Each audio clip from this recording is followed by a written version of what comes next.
sobat asik, Prim di sini. Sudah lama kita tidak bertemu pada channel Asiklopedia atau pada channel Ngacapruk di akun YouTube saya yang lain. Pada kesempatan kali ini, karena masih bulan Juli dan kebetulan sudah dibuka lowongan penerimaan calon ASN atau aparatur sipil negara yang terdiri dari PNS atau CPNS karena masih calon, dan juga P3K atau pegawai pemerintah dengan kontrak kerja. Baik, di sini saya akan memberikan 4 buah tips bagaimana kita bisa lulus seleksi CPNS atau ASN ini tanpa ikut bimbel.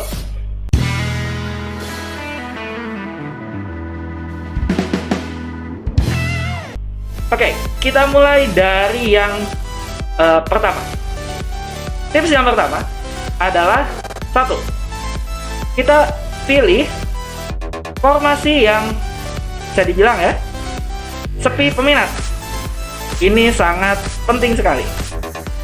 Karena seperti yang sudah kita ketahui bahwa gagal merencanakan sama saja seperti kita merencanakan kegagalan.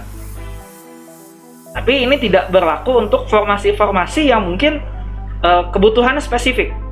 Misalnya Anda lulusan apa, hanya bisa melamar di institusi tersebut. Tapi bisa dibilang sebenarnya banyak sekali institusi-institusi yang sepi peminat. Oke, sebagai contoh, saya akan berikan di unit kerja saya di Kementerian Pendidikan dan Kebudayaan, sekarang ditambahin riset teknologi, jadi Kemendikbud Dikti. Contohnya di unit kerja saya di Politeknik Negeri Jakarta. Oke, saya akan buka, ini adalah lowongan di Politeknik Negeri Jakarta. Lumayan banyak untuk jabatan adalah dosen. Rata-rata, bukan rata-rata, semuanya adalah butuh S2 dengan berbagai bidang ilmu. Pengalaman saya sejak beberapa tahun terakhir dan cerita dari senior-senior bahwa pelamar yang daftar ke Politeknik Negeri Jakarta itu sangat sedikit. Padahal ya lokasinya di Jabodetabek. Mungkin bagi orang Jabodetabek ini sangat menarik ya, gak usah jauh-jauh ke daerah.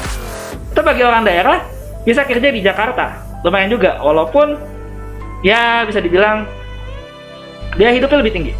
Tapi di sini banyak sekali lowongan berbagai macam multi-disiplin ilmu. Ada bahasa Inggris, ini lihat ya, ada manajemen pemasaran, keuangan, teknologi informasi, dan bahkan ada yang besar kayak ini misalnya perbankan dan keuangan. Ya, ini membutuhkan 6 buah orang. 6 buah orang dibutuhkan, atau 6 orang dosen dibutuhkan. Kemudian contohnya di jurusan saya, di jurusan teknik mesin, itu kebetulan membuka cukup banyak lowongan. Di sini bisa dilihat di jurusan teknik mesin ada teknik mesin konsentrasi keahlian produksi 6 lowongan. Kemudian teknik mesin konstruksi perancangan 6, perawatan 3, bahkan ada hukum, bahasa Indonesia, teknik industri linguistik, dan lain-lain. Jadi bisa dibilang banyak sekali, tapi sepengalaman saya sangat sepi peminat. Pada zaman saya CPNS di tahun 2018 banyak yang lowongannya itu yang daftar hanya 1 orang. Jadi salah satu lowongan daftar 1 orang, sehingga otomatis kalau orang tersebut lolos seleksi kompetensi dasar, bisa dibilang dia sudah 1 kaki lolos karena udah tidak ada saingannya lagi. Oke, sekarang tips yang kedua, bagaimana bisa lolos CPNS tanpa menggunakan bimbel selain pilih formasi yang sepi peminat. Yang kedua adalah tipsnya belajar dari buku. Cukup intensif 2 minggu sebelum tes. Jadi Anda tidak perlu menghabiskan terlalu banyak waktu untuk belajar. Tetap ya harus belajar, tapi ini tanpa bimbel. Buku-buku seleksi CPNS itu ada banyak di toko buku ya, bisa beli. Atau mungkin bisa juga download aplikasi-aplikasi yang menyediakan soal-soal CAT. Itu menurut saya cukup membantu agar kita bisa tahu medan, jenis soalnya seperti apa.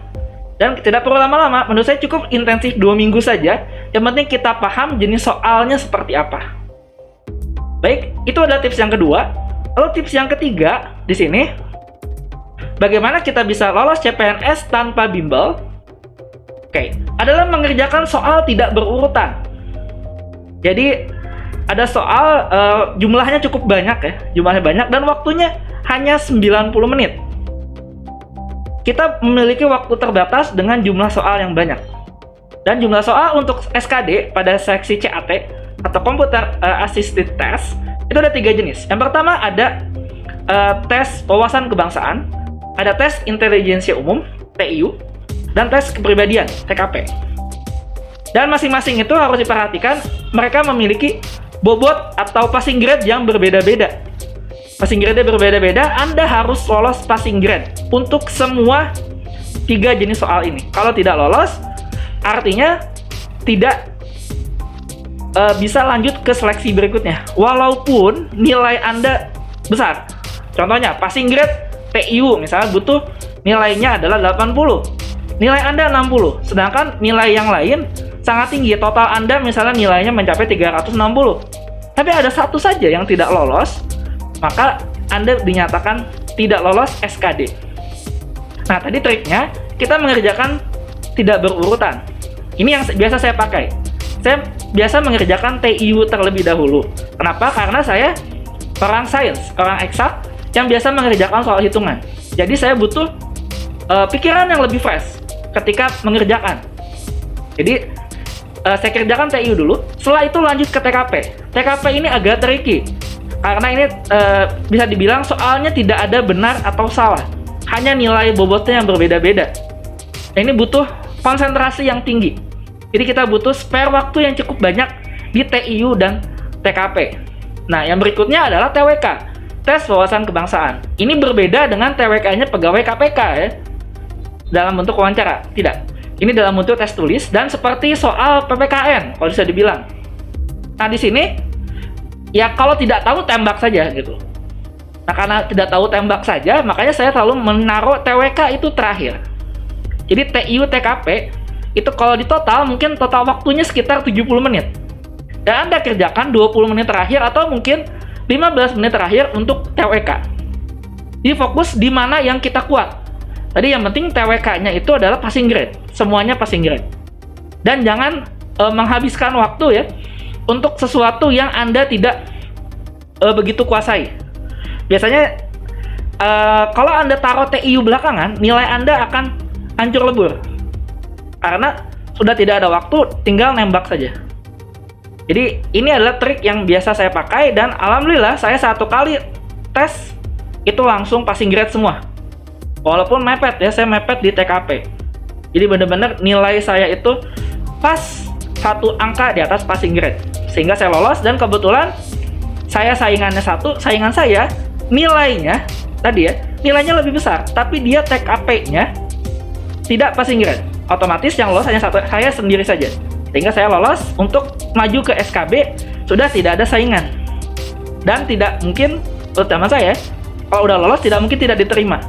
Walaupun berapapun nilai SKB-nya, karena sudah ada calonnya.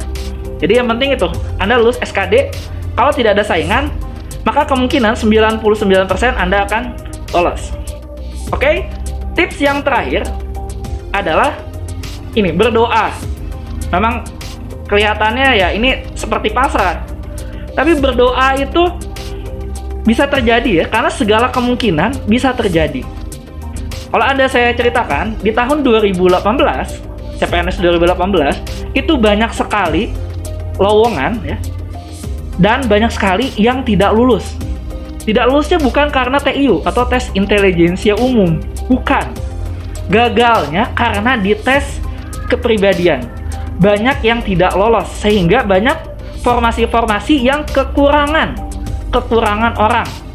Sehingga pada tahun itu dibuatlah suatu kebijakan. Jika tidak ada yang lolos, maka akan yang tidak lolos itu, yang misalnya ya,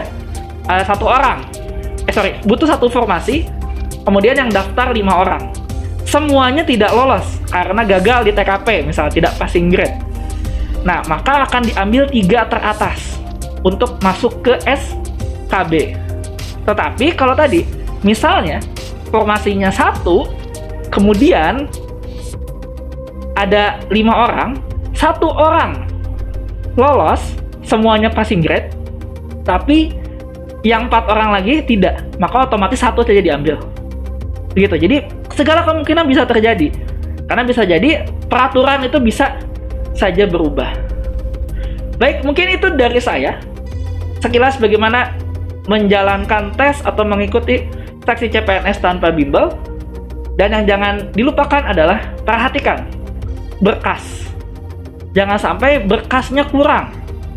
Ijazah, misalnya butuh akreditasi, butuh transkrip, butuh tes bahasa Inggris, semuanya harus dilengkapi dengan baik. Kayak kata, semoga sukses menjalani seleksi CPNS. Semoga Anda bergabung menjadi CPNS generasi kucing atau generasi cat, dan siap-siap menjadi CPNS umbi-umbian. Terima kasih. Wassalamualaikum warahmatullahi wabarakatuh.